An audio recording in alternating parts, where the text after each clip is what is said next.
Welcome everybody. Om Jnana-timirandasya Jnananjana Shalakaya Chakshur Unmilitam Yena Tasmai Sri Gurave Namaha. Nama Om Vishnu Padaya Krishna Preshtaya Bhutale Srimate Bhaktivedanta Swamin Iti Namane.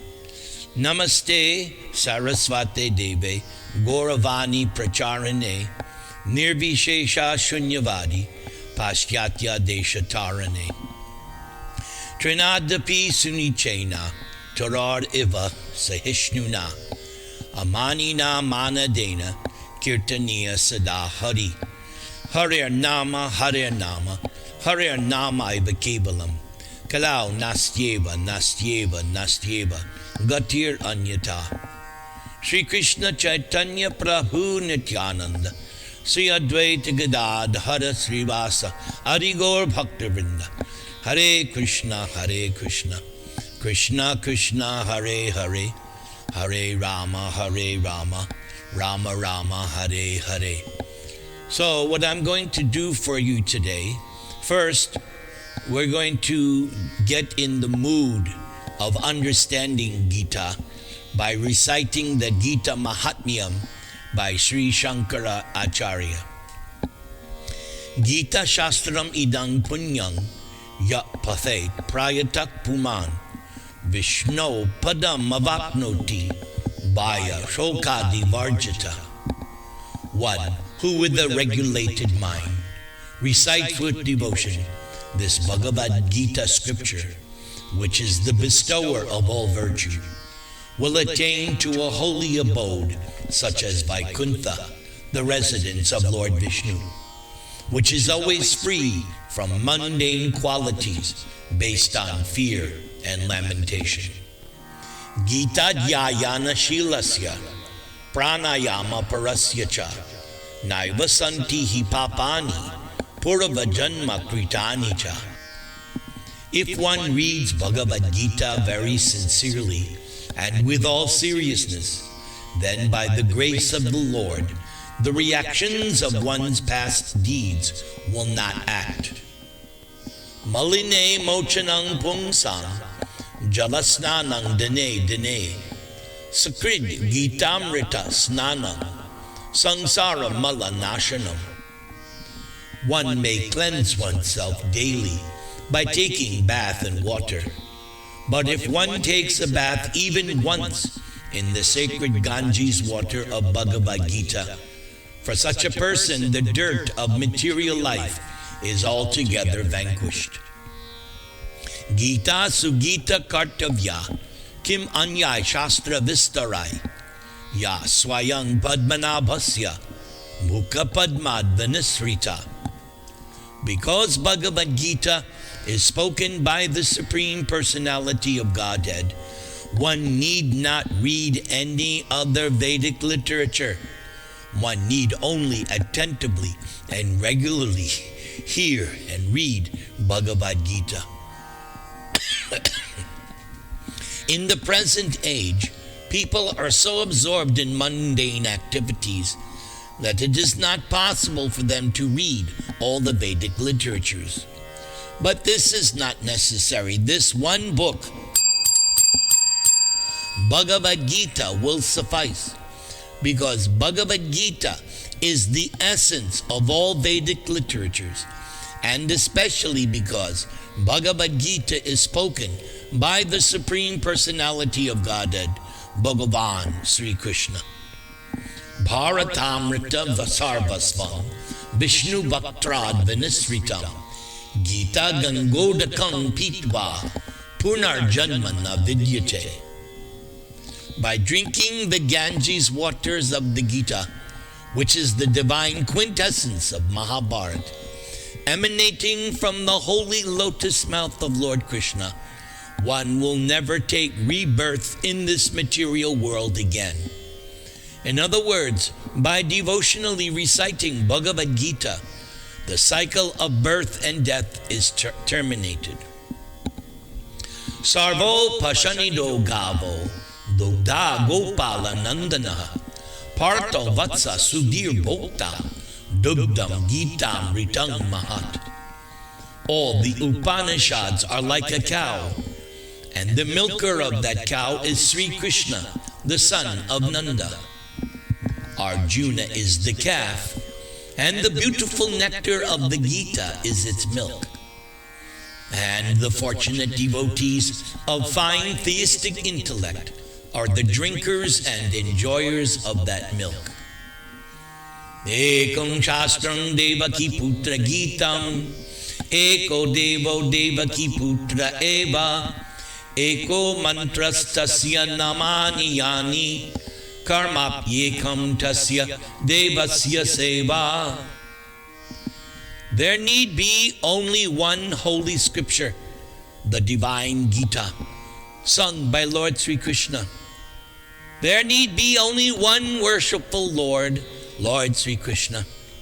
There need be only one holy scripture, Bhagavad-Gita.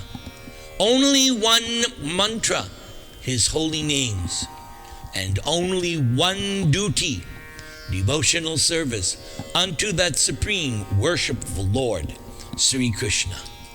Hare Krishna, Krishna Krishna, Hare Hare, Hare Rama, Rama Rama, Hare Hare. So, we have set the mood, the invocation. If you're ready to continue, raise your hands, and I'll see that you are ready to continue. Excellent. I would first of all like to bless all of you, as is my style of preaching.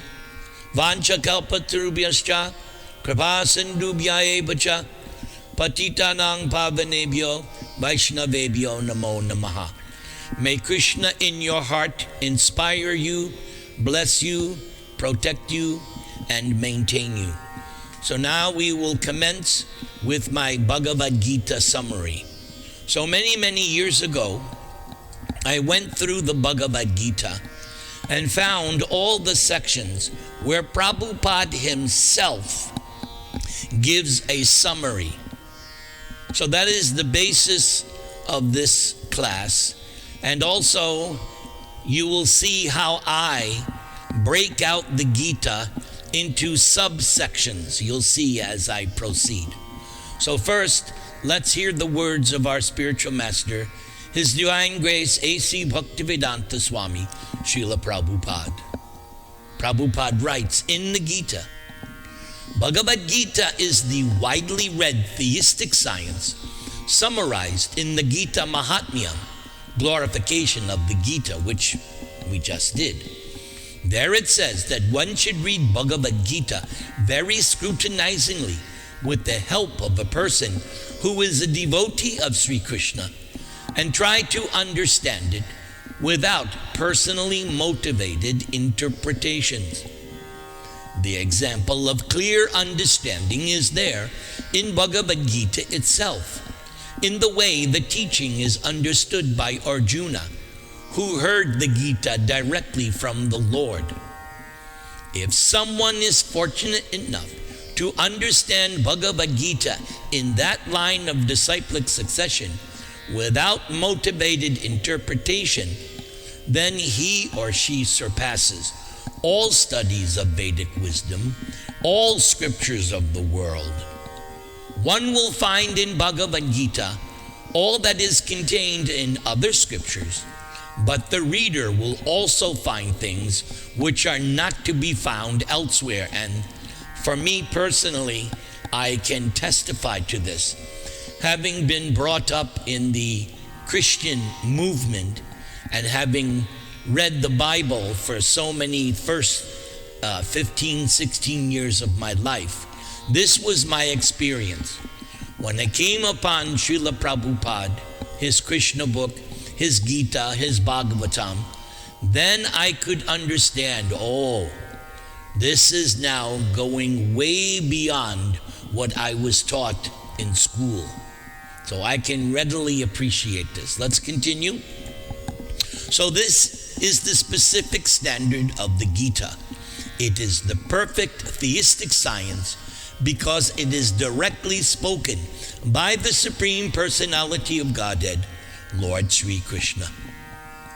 The topics discussed by Dhritarashtra and Sanjaya, as described in the Mahabharata, form the basic principle for this great philosophy. It is understood that this philosophy evolved on the battlefield of Kurukshetra, which is a sacred place of pilgrimage from time immemorial. It was spoken by the Lord. It was spoken by the Lord when he was present personally on this planet for the guidance of mankind. So, chapter 1 has 46 verses. Prabhupada entitles it, Observing the Armies on the Battlefield of Kurukshetra. Here is how I take this chapter and divide it into subsections. So verses 1 through 6 is the assessment of the Pandavas by Duryodhana. Verses 7 through 13, Duryodhana's assessment of the Kurus. Verses 14 through 19, the Pandavas and Krishna blow their transcendental conch shells. Verses 20 through 26, Arjuna surveys the scene on the battlefield of Kurukshetra. Verses 27 through 38 are Arjuna's initial reasons not to fight, and then 39 through 46, Arjuna's further arguments from a different angle of vision. So that is how I separate the first chapter into sections. Here is Prabhupada's own summary of chapter 2. Prabhupada writes, This second chapter instructs us in self-realization by an analytical study of the material body and the spirit soul. So that was called Sankhya, as explained by the supreme authority, Lord Sri Krishna. This realization is possible when one works without attachment to fruitive results and is situated in the fixed conception of the real self. So now we have entered chapter 2 with this introductory paragraph. Chapter 2 is the second largest of the 18 chapters, and Prabhupada entitles it Contents of the Gita Summarized. Here is how I break out the chapter. Verses 1 through 10, how Arjuna surrenders. And as I always point out in my own preaching, that this section, verses 1 through 10, this is the turning point of Bhagavad-Gita, when Arjuna addresses Krishna, Shishyaste hung shadi mang twang prapanam. This is where our Bhagavad-Gita actually turns, because this is the point where Arjuna no longer wants to see Krishna as his friend, but wants his friend to act as guru, as teacher. So this is the turning point. Arjuna voluntarily turned to Krishna and asked him to please tell him what he should do. So Bhagavad Gita actually begins for Krishna in this chapter 2 with verses 11 through 30, which is called Sankhya. And as Prabhupada just said, it is a analytical study of the material body and the spirit soul. That is Sankhya. Here, Srila Prabhupada gives a summary. The Lord now concludes the chapter of instruction on the immutable spirit soul. In describing the immortal soul in various ways, Lord Krishna establishes that number 1, the soul is immortal, and number 2, the body is temporary. Therefore, Arjuna, as a Kshatriya, should not abandon his duty out of fear that his grandfather and teacher, namely Bhishma and Drona, would die in the battle. On the authority of Sri Krishna, one has to believe, number 1, that there is a soul different from the material body. Number 2, not that there is no such thing as soul, Number 3, nor that living symptoms develop at a certain stage of material maturity resulting from the interaction of chemicals. Number 4, though the soul is immortal, violence is not encouraged. Number 5, but at the time of war, it is not discouraged when there is actual need for it. And that need must be justified in terms of the sanction of the Lord and not capriciously. So now chapter 2 continues.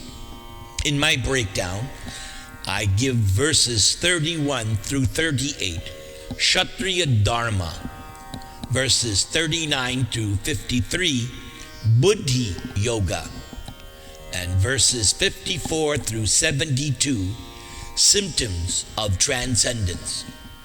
Here is how Prabhupada closes out chapter 2. Srila Bhaktivedanta Thakur has summarized the second chapter of Bhagavad-Gita as being the contents for the whole text.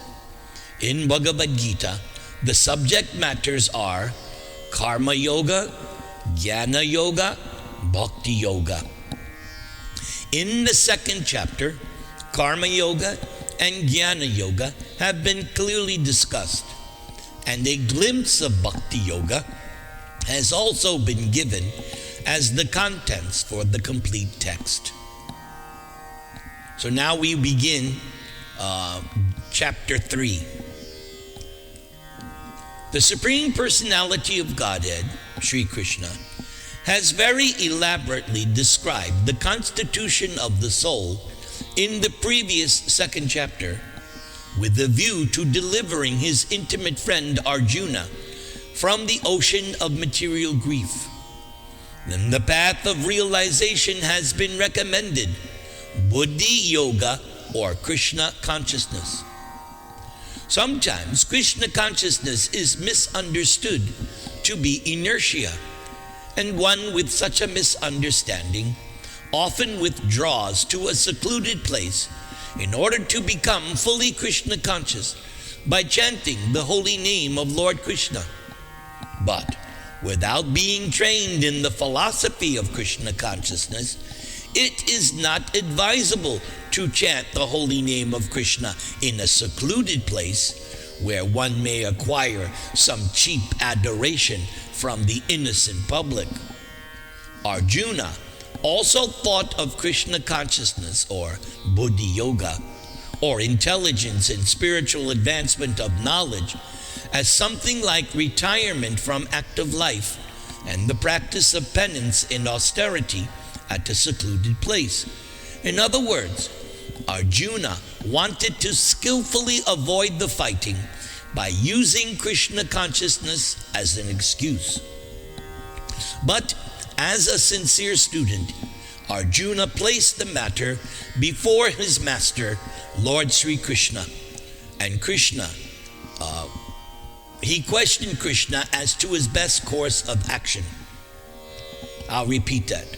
But as a sincere student, Arjuna placed the matter before his master and questioned Krishna as to his best course of action. And in answer, Lord Krishna explains elaborately Karma Yoga or work in Krishna consciousness in this third chapter. So here is chapter 3, which has 43 verses, and Prabhupada entitles it Karma Yoga. In my analysis, I say that the first 3 verses is where Arjuna questions Krishna. Now Prabhupada gives a little summary. In the previous second chapter, as a prelude to Bhagavad Gita, many different paths were explained, such as Sankhya Yoga, Buddhi Yoga, control of the senses by intelligence, work without fruitive desire, and the position of the neophyte. But this was all presented unsystematically. A more organized outline of the path would be necessary for action and understanding. Arjuna, therefore, wanted to clear up these apparently confusing matters so that any common man could accept them without misinterpretation. Although Krishna had no intention of confusing Arjuna by any jugglery of words, Arjuna could not follow the process of Krishna consciousness either by inertia or by active service. In other words, by his questions, Arjuna is clearing the path of Krishna consciousness for all students who seriously want to understand the mystery of Bhagavad-Gita. And yes, for me personally, I love this phrase, mystery of Bhagavad-Gita. Why is it a mystery? Several reasons. Number one, unless you're a devotee, you cannot understand Bhagavad-Gita. Now, other thing is, it's a mystery because little by little by little by little by little, Bhagavad-Gita becomes more and more, how should I say, revealed to you, little by little. So you will read Bhagavad-Gita one time and you will see, oh, I understand it in this way. But then years later, you'll read Bhagavad-Gita or a second section and you will see, oh, it is like something else. It is different. There's more. So Bhagavad-Gita is a mystery which gradually unravels and you get newer and newer, fresher and fresher realizations. I've been reading Bhagavad-Gita since 1973. And still, if I read the Gita today, which I was this morning, yet a new angle of vision, a new insight was given. So in chapter 3, Arjuna questions Krishna. In verses 4 through 8, the subject matter is false renunciation. In verses 9 through 16, there is the cycle of sacrifice. In verses 17 through 19, the position of a self-realized soul. In verses 20 through 21, we see Krishna explaining the concept of setting the example. In verses 22 to 24, Krishna's obligations, yes, even though Krishna is independent from one angle of vision, Krishna also has obligations. In verses 25 through 30, there is the discussion of the difference between the learned and the ignorant. And in verses 31 through 35, final lessons on karma and duty. And in verses 36 to 43, the subject matter is lust. Now we go to chapter 4, which has 42 verses, and Prabhupada entitles it Transcendental Knowledge. Now, transcendental knowledge is different from material knowledge. Transcendental knowledge comes from Guru and Krishna and Shastra. Material knowledge is man-made, but transcendental knowledge is beyond the modes of nature. Let us see what Prabhupada says here about the third. Before we go to chapter 4, let's see what Krishna says about chapter 3.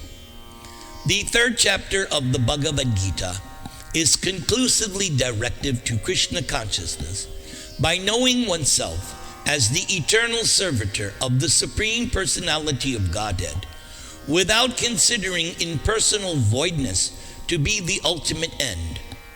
In the material existence of life, one is certainly influenced by propensities for lust and the desire for dominating the resources of material nature. Desire for overlording and desire for sense gratification is the greatest enemy of the conditioned soul. So that is what lust is. I'll repeat that. The desire for dominating the resources of material nature and the desire for overlording and sense gratification. But by the strength of Krishna consciousness, one can control the material senses, control the mind, and control the intelligence. One may not give up work and prescribed duties all of a sudden, but by gradually developing Krishna consciousness, one can be situated in a transcendental position without being influenced by the material senses and the mind. And so, by steady intelligence directed towards one's pure identity. This is the sum total of the third chapter. In the immature stage of material existence, philosophical speculations and artificial attempts to control the senses by the so-called practice of yogic postures can never help a man toward spiritual life. One must be trained in Krishna consciousness by higher intelligence. So now, chapter 4, Transcendental Knowledge. Here's how I break it out. In verses 1 through 3, who can and how to understand the Gita. And I already told you that who can understand the Gita? Bhaktosi me sakacheti. Anyone who is a devotee of Krishna and anyone who is a friend of Krishna or friend to Krishna, that person only can understand Gita. Not necessarily the scholar or anyone else. Simple. Are you a devotee of Krishna? Are you a friend to Krishna? If so, you can understand Gita. Verses 4 through 8, one of my favorite sections in all of Gita. Understanding Krishna's transcendental position. That section right there, if you understand it properly, then you will be convinced once and for all that Krishna is the Supreme. Very important section. In verses 9 through 15, Krishna explains how to achieve perfection. Now we have Prabhupada giving some summary. To act in Krishna consciousness, one has to follow the leadership of authorized persons who are in a line of disciplic succession, as explained in the beginning of this fourth chapter. The system of Krishna consciousness was first narrated to the sun god.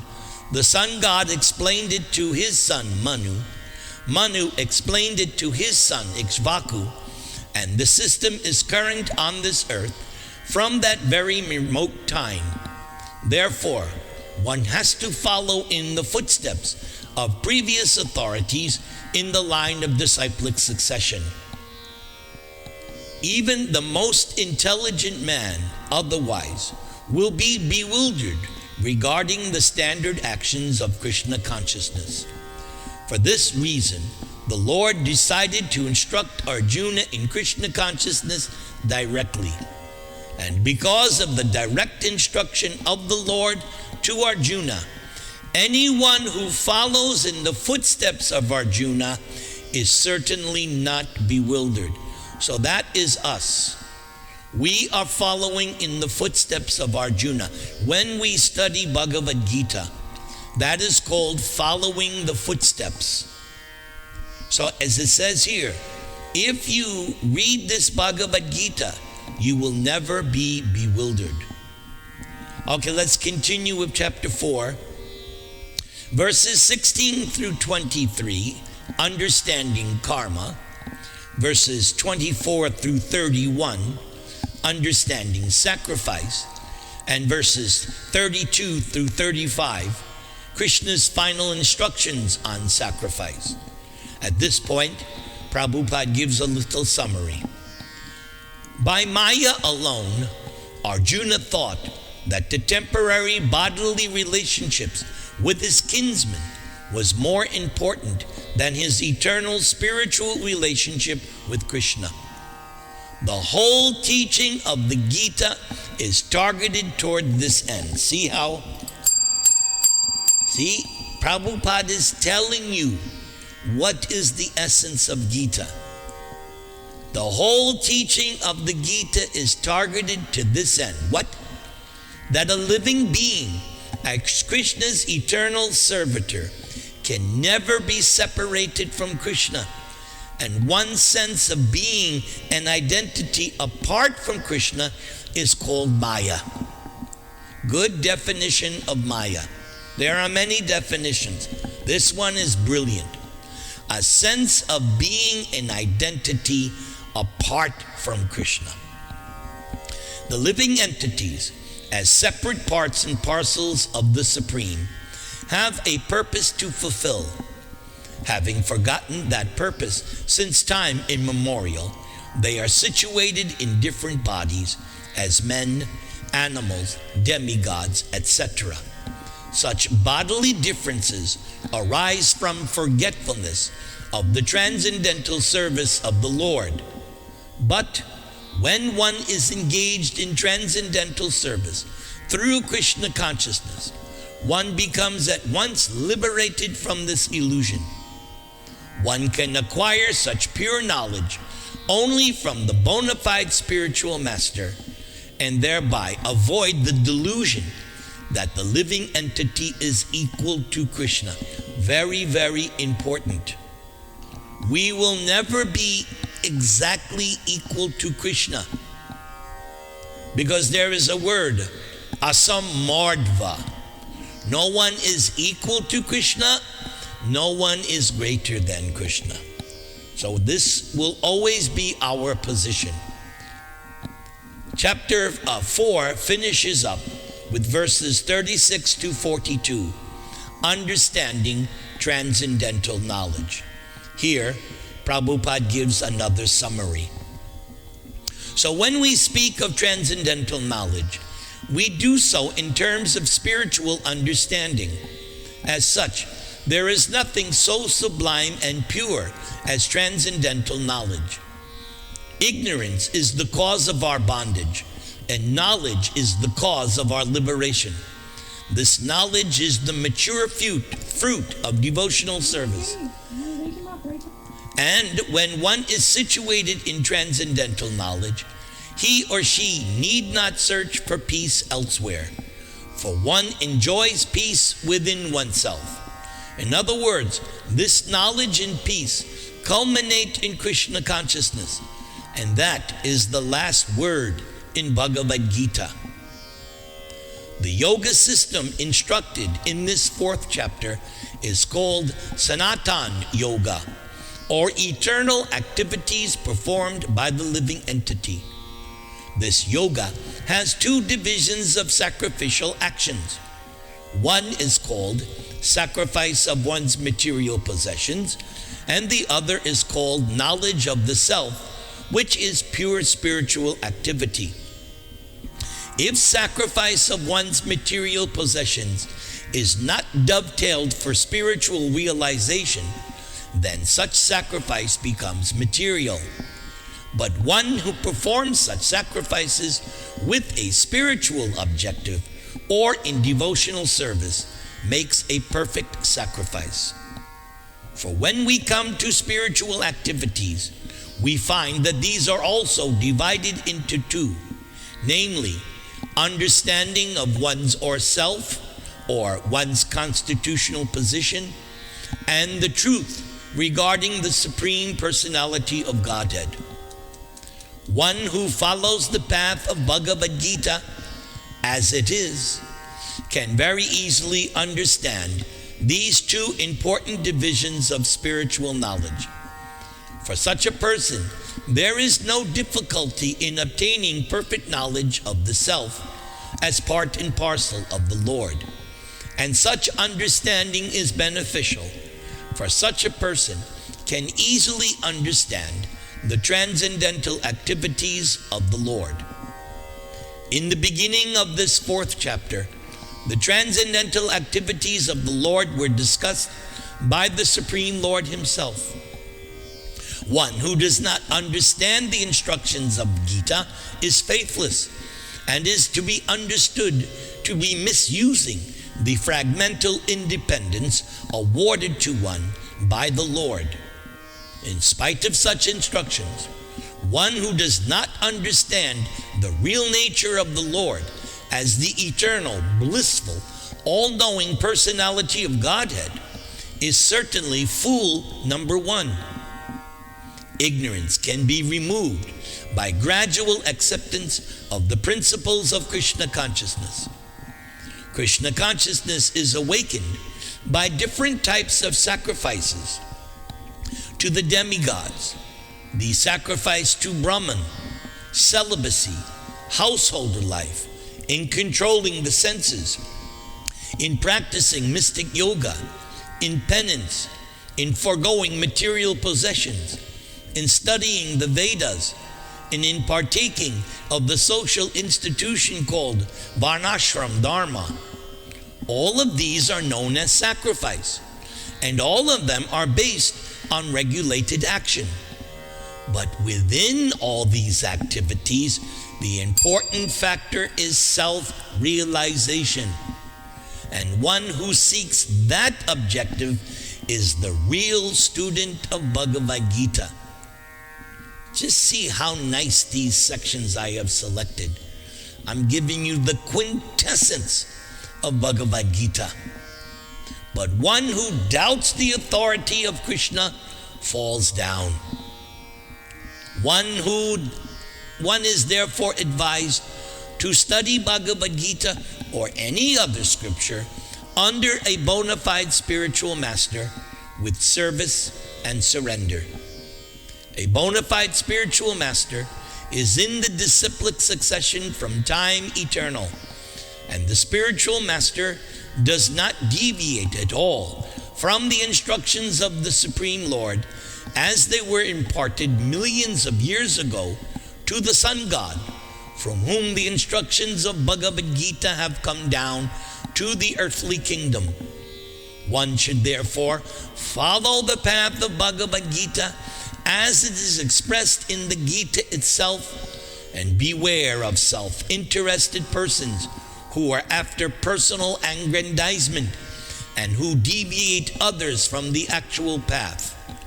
The Lord is definitely the Supreme Person, and His activities are transcendental. And one who understands this is a liberated person from the very beginning of one study of Bhagavad-Gita. Now we go to chapter 5. Prabhupada in the beginning gives a little summary. In this 5th chapter of Bhagavad-Gita, the Lord says that work in devotional service is better than dry mental speculation.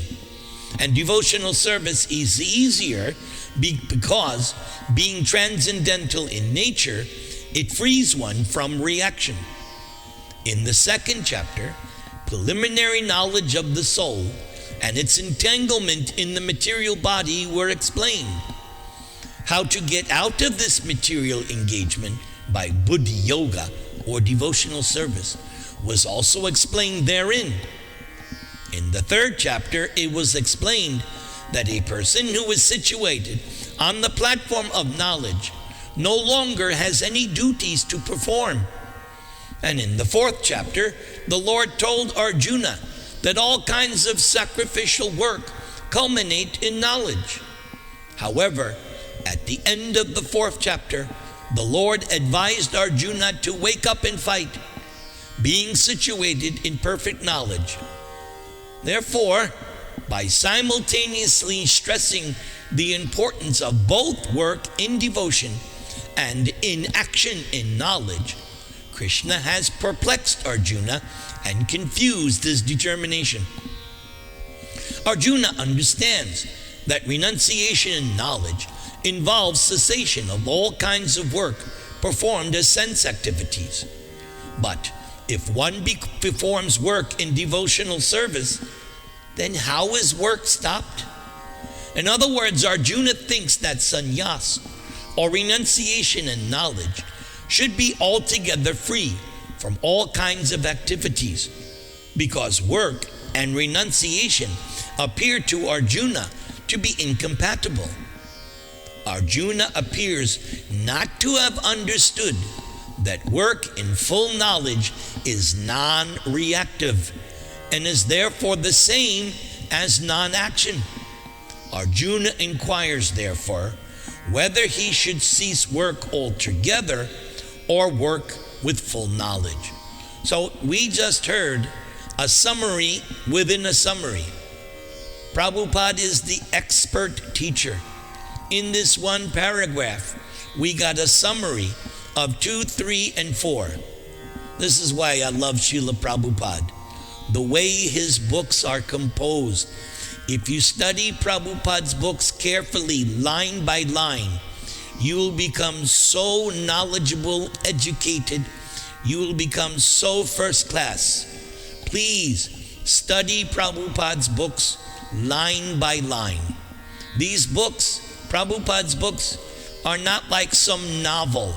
No, these are textbooks. Very advanced textbooks on transcendental science. Yes, I use the word science. It is a transcendental science. That is Bhagavad-Gita. So these books of Prabhupada have to be read carefully, line by line, and make sure you understand each word. So chapter 5 has 29 verses, and Prabhupada entitles it Karma Yoga, Action in Krishna Consciousness. So chapter 3 was just Karma Yoga, but this is taking it to another level. Karma Yoga meaning action in Krishna Consciousness. So verses 1 through 6 I entitled Understanding Sannyas, Karma Yoga, and Sankhya. Verses 7 through 15, The Art of Working. Verses 16 through 18, Transcendental Vision. Verses 19 through 21, Brahman Realization. And verses 22 through 29, the Peace Formula, ending with that final verse, Bhoktaram Yagitapasang Sarvaloka Maheshwaram Suridam Sarvabhutanam Gyatva Mang Shantam Richati. Prabhupada called that verse the Peace Formula. If you want peace, you just need 3 things. What are those 3 things? That Krishna is the proprietor. Krishna, number 2, Krishna is the enjoyer. And number 3, Krishna is your dearmost friend. If you can understand those 3 things, that Krishna is the proprietor of everything, material, spiritual, whatever in between, if you understand, no, Krishna is the proprietor, now you're right there in step number 1. Step number 2, I am not the enjoyer. I am the servant of Krishna. Krishna is the real enjoyer. So once you understand that Krishna is the only true enjoyer and that I am his eternal servant, that's the second principle of peace. And then third, my favorite, Krishna is in the heart. I love this concept of Bhagavad Gita. I knew this instinctively from the age of 5, probably because I had studied Bhagavad Gita in a previous life. So from the age of 5, I knew Krishna was in I didn't know who Krishna was, but I knew God was in my heart. And when I read Bhagavad Gita, more than once, at least 5 times it is mentioned, Krishna is in the heart. So these 3 things, if you know, then you can have peace. I'd like to tell a little story just to break up the class a little bit. So one time I was preaching in Panama, and it was a very, very wealthy Sindhi family, and they lived on the 25th floor, the penthouse suite. They owned the whole floor. And there were some relatives from Hong Kong, Sindhi from Hong Kong. So I did the program, and after the program, the rich Cindy lady from Hong Kong, she questioned me, "Oh, Swamiji, how can I have peace? I don't have any peace. Can you give me peace?" As if I had peace like a magic wand. "Yes, I give you peace." So I said to the lady, I said, "Okay, you don't have any peace in your life. Well, let me ask you, do you eat meat?" She goes, "Oh, yes, we enjoy very nice." I said, I can't give you peace then. I said, "Okay, do you drink alcohol?" She goes, "Oh, yes, we like that very much." I said, that's the second reason why I can't give you any peace. And then I asked her a third question. I said, "Do you gamble?" And she said, "Oh, yes, we have lots of fun gambling." So I said, we have an expression in America, 3 strikes, you're out. So how can I give you peace when you are doing these 3 sinful activities? You yourself are preventing yourself from having peace. I said to her, if you want peace, these 3 things you have to give up. Give up the meat eating, give up the alcohol drinking, give up the gambling, and replace that with Bhagavad-Gita. Then you will have peace. But these things that you're doing is by nature preventing you from having peace. Okay, let's hear Prabhupada's summary of chapter 5. After explaining the above principles of liberation in the Supreme, the Lord gives instruction to Arjuna as to how one can come to that position by the practice of the mysticism or yoga known as Ashtanga Yoga, which is divisible into an 8-fold procedure called Yama, Niyama, Asana, Pranayama, Pratyahara, Dharana, Dhyana, and Samadhi. In the 6th chapter, the subject of yoga will be explicitly detailed, and at the end of the 5th, it is only preliminary explained.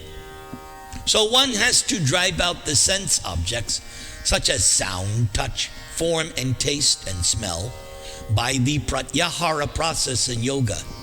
Then, keep the vision of the eyes between the 2 eyebrows, and concentrate on the tip of the nose with half-closed lids.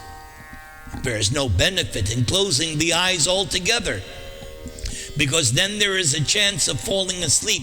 The reason why Prabhupada wrote that is because when Prabhupada first came to America, he was invited to attend some other yoga ashrams where they did meditation as described here. And Prabhupada said that he noticed that many of the students, after some time, when they were doing their yoga, they were snoring, they were sleeping. So Prabhupada has some experience of this. Nor is there any benefit in opening the eyes completely, because then there is the hazard of being attracted by sense objects. The breathing movement is restrained within the nostrils by neutralizing the up-moving and down-moving air within the body. By practice of such yoga, one is able to gain control over the senses, refrain from outward sense objects, and thus prepare oneself for liberation in the Supreme.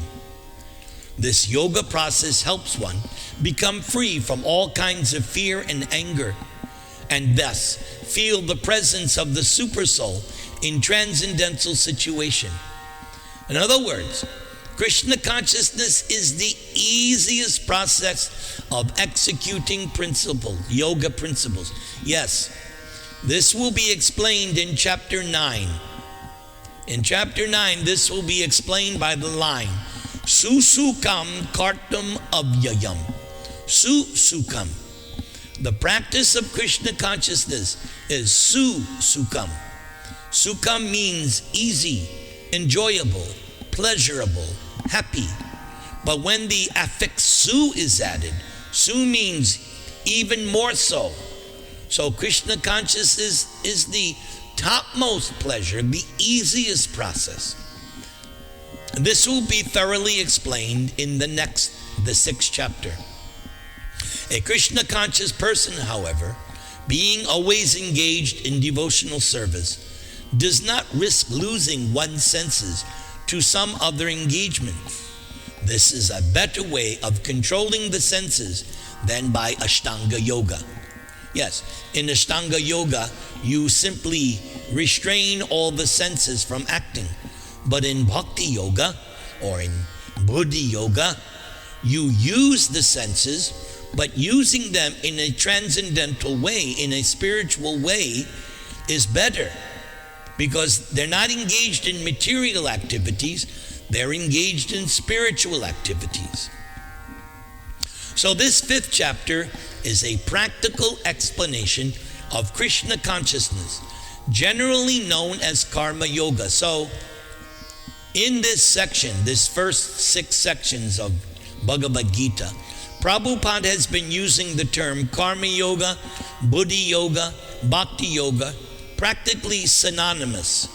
At this level, he is simply using these terms for the same subject, namely Krishna consciousness.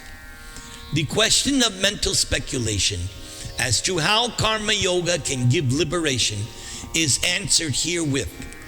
To work in Krishna consciousness is to work with the complete knowledge of the Lord as the predominator.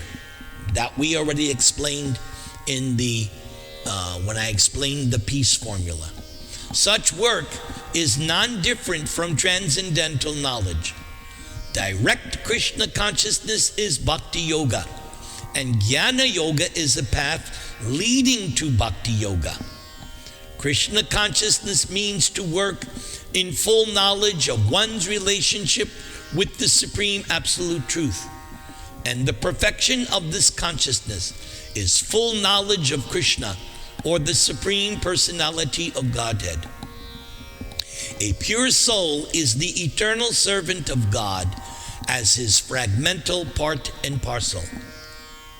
One comes into contact with Maya or illusion due to the desire to lord it over Maya, and that is the cause of one's many sufferings. As long as one is in contact with Maya, he or she has to execute work in terms of material necessities. Now here comes an important line. Please pay attention.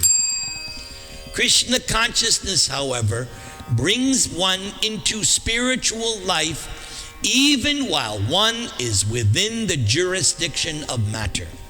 Please try to accept that line there. I'll repeat it because it's so important. Krishna consciousness, however, brings one into spiritual life even while one is within the jurisdiction of matter, for it is an arousing of spiritual existence by practice in the material world. The more one is advanced, the more one is freed from the clutches of matter. The Lord is not partial toward anyone. Everything depends on one's practical performance of duties in Krishna consciousness. That needs to be repeated. Everything depends on one's practical performance of duties in Krishna consciousness, which helps one control the senses in every respect and conquer the influence of desire and anger. And one who stands fast in Krishna consciousness, controlling the above passions, remains factually in the transcendental stage called Brahma Nirvana. The eightfold yoga mysticism is automatically practiced in Krishna consciousness because the ultimate purpose is served. There is a gradual process of elevation in the practice of yama, niyama, asana, pranayama, pratyahara, dharana, dhyana, and samadhi. But these only preface perfection by devotional service, which alone can award peace to the human being. Krishna consciousness is the highest perfection of life. So now we will finish up with this final chapter, the 6th chapter. Prabhupada writes, in this 6th chapter, Krishna explains that the process of the eightfold yoga system is a means to control the mind and senses. However, this is very difficult for people in general to perform, especially in the age of Kali. Although the eightfold yoga system is recommended in this 6th chapter, the Lord emphasizes the process of karma yoga, or acting in Krishna consciousness, is better. Everyone acts in this world in order to maintain one's family and paraphernalia.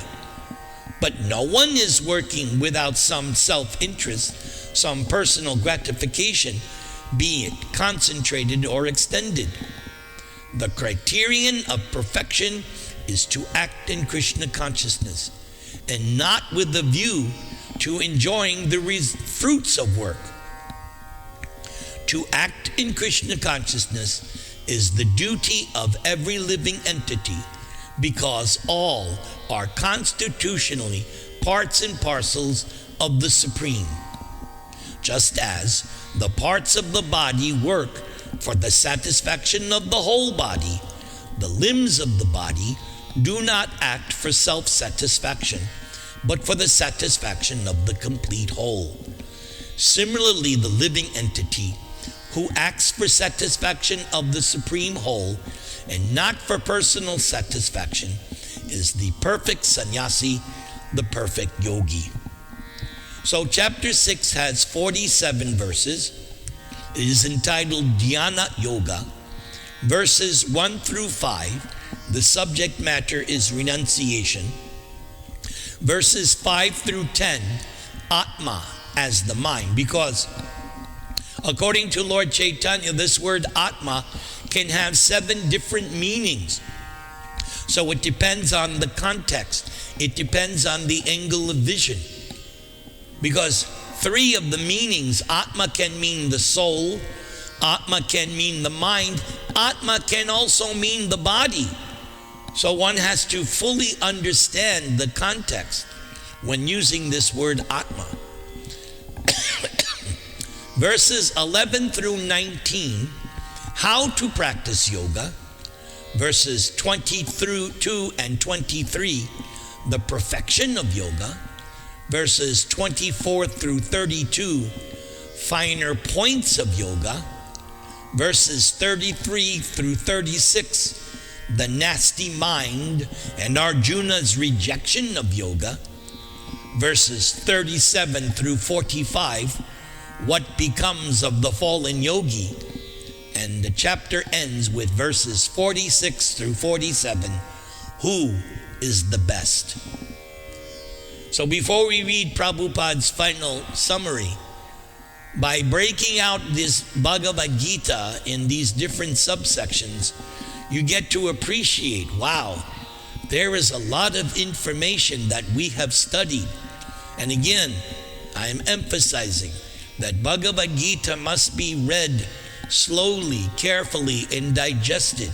That's why I like breaking out Gita in these little subsections, so that you understand all the different subject matters that are being explained. So here's Prabhupada's final summary. In the first 6 chapters of Bhagavad-Gita, the living entity has been described as non-material spirit soul, capable of elevating to self-realization by different types of yogas. At the end of the 6th chapter, it is clearly stated that steady concentration of the mind upon Krishna, or in other words, Krishna consciousness, is the highest form of all yoga. By concentrating one's mind upon Krishna, one is able to know the absolute truth completely, not otherwise. Impersonal Brahma Jyoti, or localized Paramatma realization, is still imperfect knowledge of the absolute truth, because it is partial, whereas full and scientific knowledge is Krishna. And everything is revealed to the person in Krishna consciousness. So here I'll comment. Yes, you stick to Krishna. You stick to chanting. You stick to reading Bhagavad-Gita. Everything will be revealed to you. That has been my experience, and the revelation continues day after day, moment from moment. Krishna reveals more and more, but you have to remain faithful to Krishna. Prabhupada continues, in complete Krishna consciousness, one knows that Krishna is the ultimate knowledge beyond any doubts.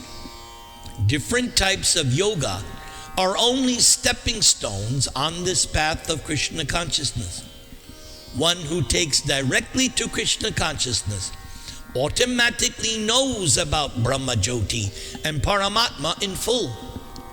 By practice of Krishna consciousness yoga, one can know everything in full, namely the absolute truth, the living entities, the material nature, and their manifestations with paraphernalia. One should therefore begin yoga practice as directed in the last verse of the 6th chapter. What was that verse? Yoginam api sarvesham madgyaten antaratmana sraddhavan bhajate yomam same yukta tamo mata. So the 6th chapter ended by Krishna was saying that of all yogis, there are so many different types of yogis, but who's the topmost? Who's the best yogi? The one who always thinks of Krishna within and who has great faith in Krishna. That is the topmost yogi. So by reading Bhagavad-Gita, by doing the different activities of Krishna consciousness, such as you're doing right now, Shravanam, hearing about Krishna, this kind of activity is very powerful, and it's helping you to remain fixed on Krishna. The purport continues. Concentration of the mind upon Krishna, the Supreme, is made possible by prescribed devotional service in 9 different forms. I just said this, of which Shravanam is first and most important. So these Zoom classes that you're having on a regular basis go on and on and on and on with Srinam Radha. Never give it up. She will do these programs until her last breath. So you stick with her. And you yourself become a teacher, become a preacher. That is Prabhupada's legacy. Everyone should become a preacher. How do you become a preacher? That was stated by Lord Chaitanya when the Kurma Brahmin asked him, I want to travel with you. Lord Chaitanya said, no, you stay home. Stay in your village, but become guru. How do you become guru? You become guru by repeating Krishna Vani, Krishna instruction. Simply by repeating Bhagavad Gita. Simply by discussing and talking about Krishna Katha. That's how you become guru. Simply. So this program, weekly, I believe you have weekly, is very important. This Shravanam process is so powerful. The Lord therefore says to Arjuna, touch Shrinu, hear from me. No one can be a greater authority than Krishna. And therefore by hearing from Krishna, one receives the greatest opportunity to become a perfectly Krishna conscious person.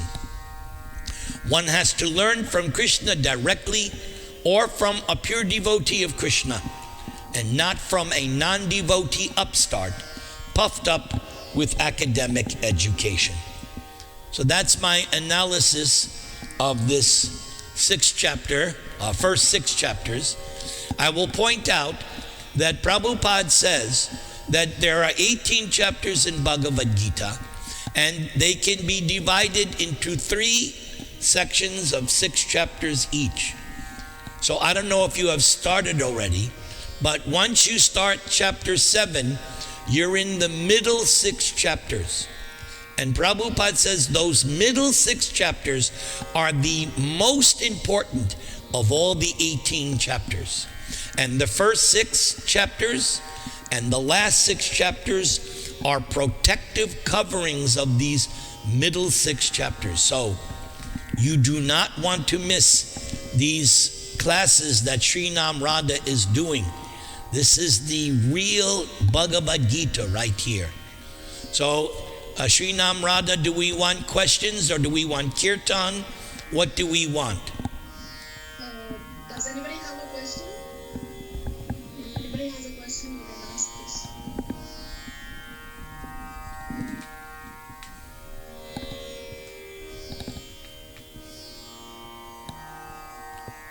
Looks like there are no questions over there. All right, so what do you want to do? Blessings? Can we have blessings? Of course we can have blessings. But first, I want to do first stage blessings is of the Nishringa Prayers. So let's do Nishringa Prayers as a general blessing, and then I will bless everyone individual. So you can show everyone.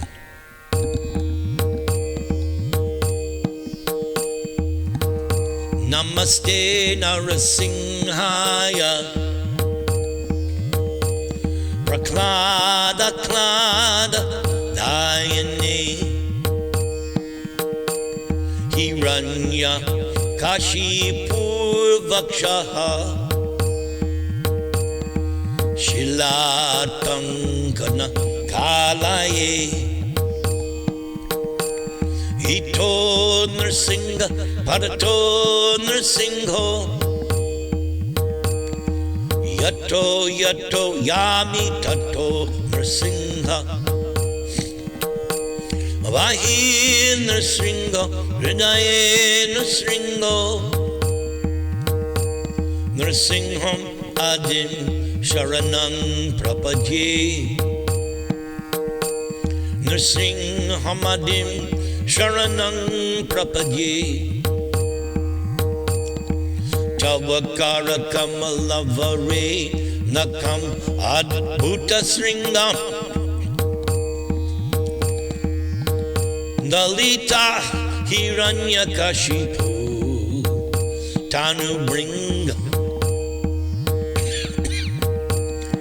Keshavadrita Narahadi Rupa Jai Jagadisha Hare Jai Jagadisha Hare Jai Jagadisha Hare Keshavadrita Narahadi Rupa Jai Jagadisha Hare Jai Jagadisha Hare Jai Jagadisha Hare Jai Jagadish Jai Jagadish Jai Jagadisha Hare Hare Jai Jagadisha Hare Om